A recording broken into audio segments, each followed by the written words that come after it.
عربی زبان کے حوالے سے یہ سمجھ لیتے ہیں کہ عربی زبان کے دو حصے ہیں، یعنی کہ اس کو دو کیٹیگریز میں کیٹیگرائز کیا گیا ہے.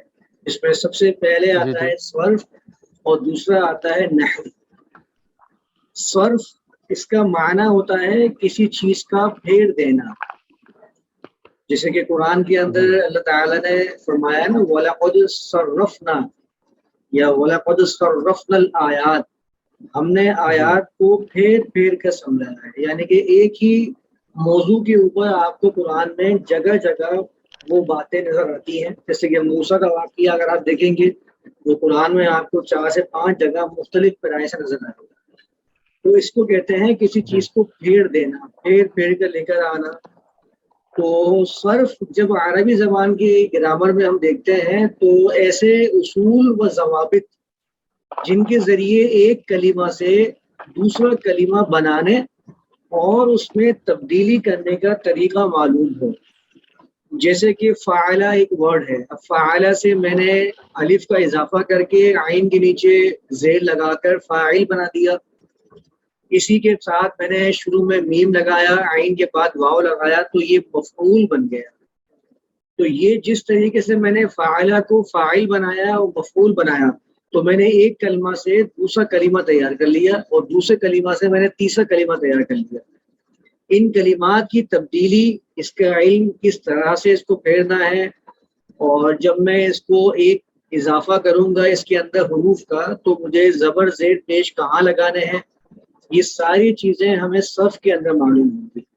انگلش میں آپ اس کو ایسے سمجھ لیں جیسے کہ کم ایک ورڈ ہے انگلش کا، آپ اس میں کمنگ کرتے ہیں، اس کو کیم کر دیجئے.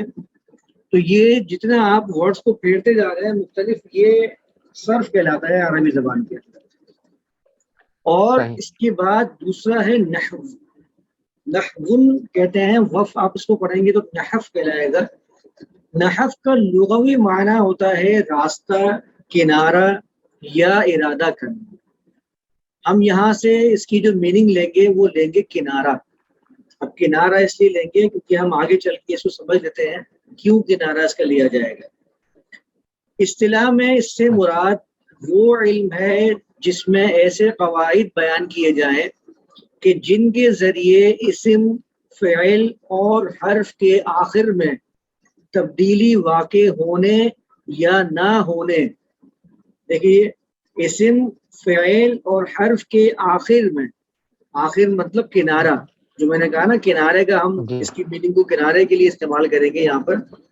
تو ان اسم، صحیح. فعل اور حرف کے آخر میں تبدیلی واقع ہونے یا نہ ہونے اور اس میں تبدیلی کی نوعیت کا علم حاصل ہو، نیز کلمات کو آپس میں ملانے یعنی ترکیب دینے کا طریقہ بھی معلوم. تو آپ اس کو سمجھ لیجئے کہ نحو کے اندر ہم دو باتوں کے اوپر کام کریں گے.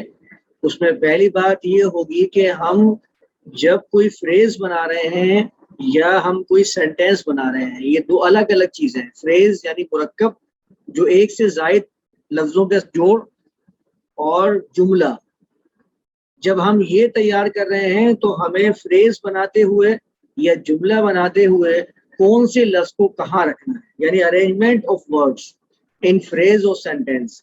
چاہے آپ فریز کے اندر استعمال کریں لفظوں کو یا آپ جملے کے اندر، آپ کو یہ معلوم ہونا چاہیے کہ مجھے ان ورڈز کو ارینج کیسے کرنا ہے، لائن اپ کیسے کرنا ہے. یہ جو لائن اپ آپ کریں گے نا، یہ ترکیب کہلاتی ہے.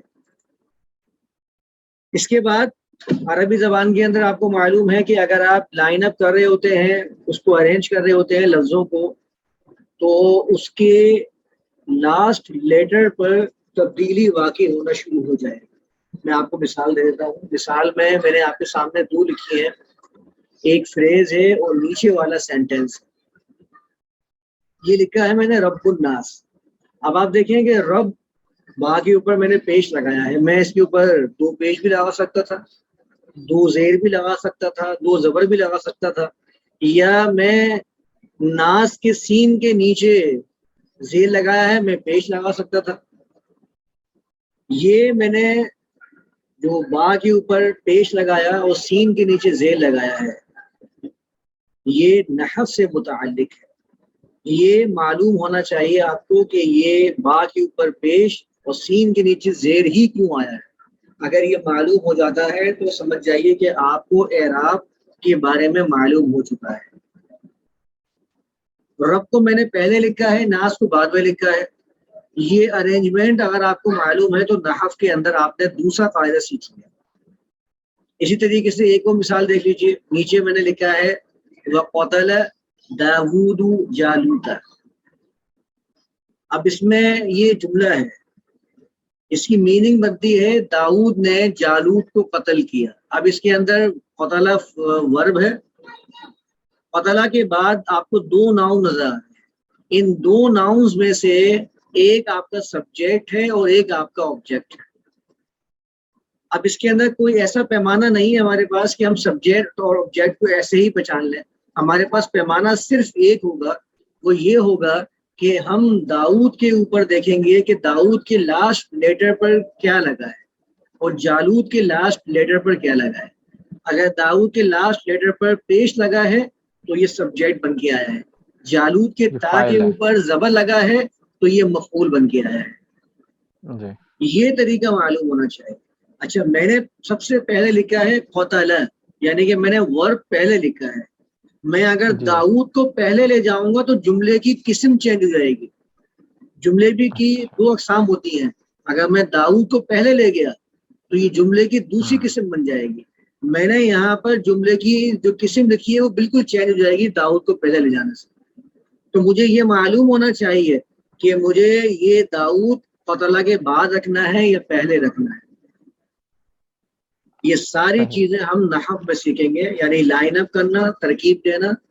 لائن اپ کرنے کے بعد اس کے جو لاسٹ لیٹرز ہیں ان کے اوپر کیا کیا معاملات ہوں گے، کہاں مجھے کیا لگانا ہے، زبر لگانا ہے، زیر لگانا ہے یا پیش لگانا ہے کلمے کے لاسٹ لیٹر کے اوپر. یہ سارا کا سارا متعلق ہوتا ہے نحو سے.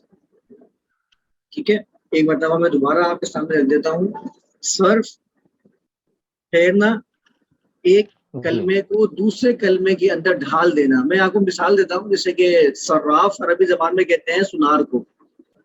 سنار کا کام کیا ہوتا ہے؟ سنار ایک سونے کی چیز کو دوسری چیز کے اندر تبدیل کر رہا ہوتا ہے. کبھی گندن کو بالی بنا دے گا، کسی چیز کو کچھ بنا دے گا. تو اس کو صراف اسی لیے کہا جاتا ہے کہ پھیرنے والا، ایک چیز سے دوسری چیز کے اندر تبدیل کر دینے والا. تو صرف کا معنی کیا ہوا کہ ایک لفظ سے آپ دوسرے لفظ کے اندر ڈھال دیں، اس کو تبدیل کر دیں. جیسے کہ انگلش میں نہیں کرتے ہم ڈیریویٹیوز انگلش میں استعمال کرتے ہیں، ڈرائیو کر دیتے ہیں. کمپیوٹر کمپیوٹ سے نکلا، اب ہم نے اس کی ڈرائیو جو ہے وہ کمپیوٹر فارم ہمارے سامنے موجود ہے. ہمارا موسٹ کامن ورڈ ہے کمپیوٹر. ٹھیک ہے. اور نحو میں نے آپ کو بتایا دو باتیں، چاہیں تو پوائنٹس کی شکل میں لکھ لیجیے اپنے پاس. میں نے ڈیفینیشن کی شکل میں لکھا ہے. پہلا پوائنٹ کہ ہمیں لائن اپ کرنے کا طریقہ آنا چاہیے، جس کو ترکیب کہتے ہیں. عربی زبان میں جو لائن اپ کرتے ہیں نا، ہم لفظوں کو جوڑتے ہیں، ارینج کرتے ہیں، زبردیر پیش لگاتے ہیں، ایک فریز یا جملہ تیار کرتے ہیں، اس کو عربی زبان میں ترکیب دینا کہتے ہیں. تو ترکیب دینے کا طریقہ معلوم ہونا چاہیے نحو میں. پہلا پوائنٹ یہ ہے.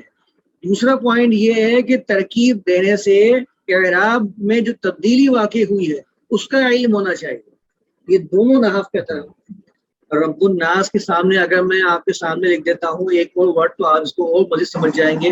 جیسے کہ میں نے لکھا ہے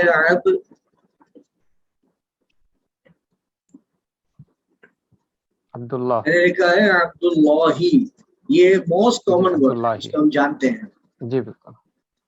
میں نے عبد کو پہلے لکھا ہے، اللہ کو بعد میں لکھا ہے. میں اللہ کو پہلے بھی لکھ سکتا تھا، آپ کو بعد میں لکھ سکتا تھا.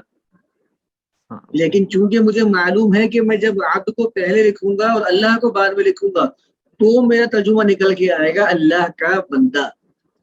جبکہ اردو کے اندر میں اللہ کو پہلے لکھتا ہوں اور بندہ بعد میں لکھتا ہوں. رب الناس ہے، رب الناس کا مطلب انسانوں کا رب. اب میں جب ایسے رکھوں گا تو ہی یہ میننگ حاصل ہو سکتی ہے، ورنہ اردو میں انسانوں کا رب، انسان پہلے آئے گا رب بعد میں آئے گا. یہ جو میں نے لائن اپ کیا ہے اس کو، یہ ہم نحو میں سیکھیں گے. دونوں بات، لائن اپ کرنا، ترکیب دینا، اور ساتھ میں اعراب کی تبدیلی.